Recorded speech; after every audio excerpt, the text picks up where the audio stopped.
জাতিকে বলে জানাচ্ছি, জেল বলে ভাবি না, শেল বলে ভাবি না।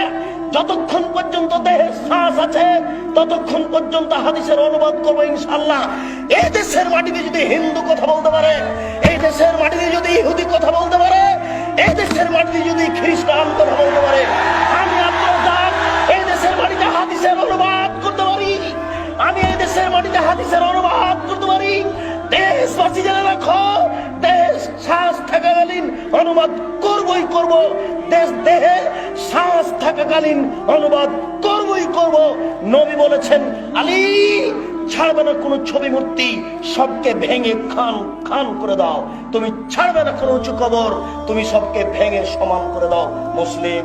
জনাব জজকোর হাইকোর্টের মালিক জজ সাহেব, আপনাকে বলে রাখছি, আপনি মনে রাখুন, কালকে যদি আমাকে আদালতে দাঁড়াতে হয় তাহলে আমি মুসলিম খুলে আপনার সামনে অনুবাদ করে দেখাবো।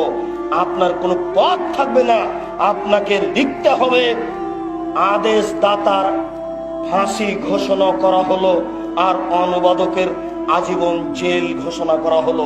আমি এক নম্বর আসামি নই, এক নম্বর আসামি হচ্ছেন মুহাম্মদ সাল্লাল্লাহু আলাইহি সাল্লাম। তিনি হলেন আদেশ দাতা, আমি হলাম অনুবাদক।